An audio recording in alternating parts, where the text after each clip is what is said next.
Bonjour, donc je suis Dominique Boulanger, président de l'association Saint-Pierre de Rède, ici à Hérépian, pour la 3e fête médiévale. Alors Dominique, donc aujourd'hui, fête médiévale à Hérépian, j'imagine déjà ça n'a pas dû être facile d'arriver à l'organiser. Non, tout à fait, c'est pas simple du tout, surtout dans les conditions de crise sanitaire actuelles. Mais quand on a la passion, rien ne nous arrête. Quelle passion justement alors? La passion du monde médiéval et plus particulièrement des 2 siècles du monde templier, de 1100 à 1300.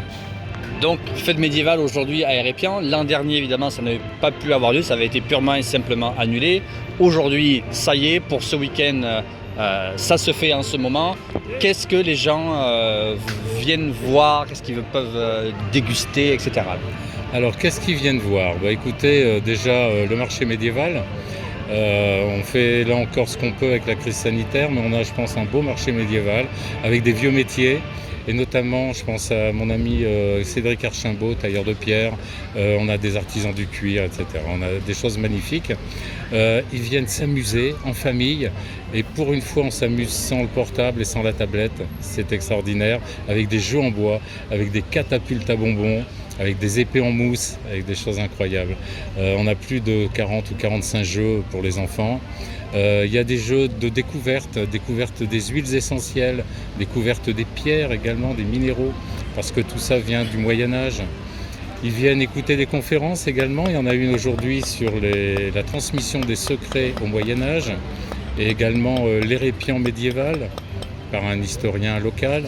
On a un musée également qu'on a créé totalement depuis 4 ans maintenant, où on essaye de trouver toutes les richesses que l'on peut avoir dans la région. Alors c'est la passion qui fait qu'aujourd'hui on est heureux d'accueillir les gens après 2 ans d'absence. Évidemment, donc c'est cette fête médiévale, donc voilà, vous le disiez, vous êtes animé par cette passion pour le Moyen-Âge et notamment pour cette période-là de 2 siècles sur les Templiers, mais c'est aussi dans un but humanitaire. Alors totalement dans un but humanitaire, puisque la totalité de nos recettes est redirigée vers l'humanitaire. Localement d'abord, puisque nous aidons ici à notre association 45 familles tout au long de l'année, des démunis, par l'apport de nourriture bien évidemment, mais aussi d'ordinateurs que nous recyclons, de meubles, etc., de vêtements, de plein de choses.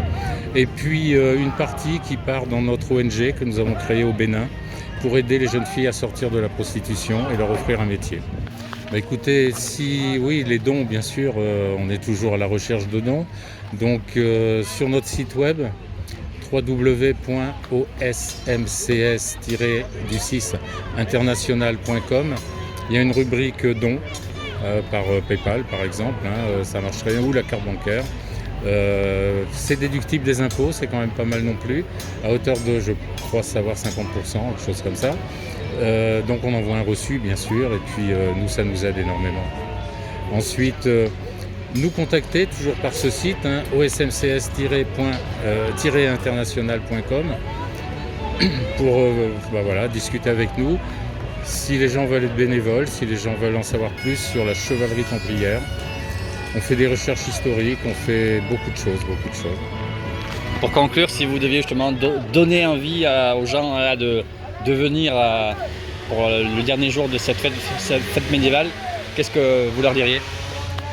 Venez vous éclater, parce que moi quand je vois les enfants s'amuser, crier, rire, etc., c'est du bonheur.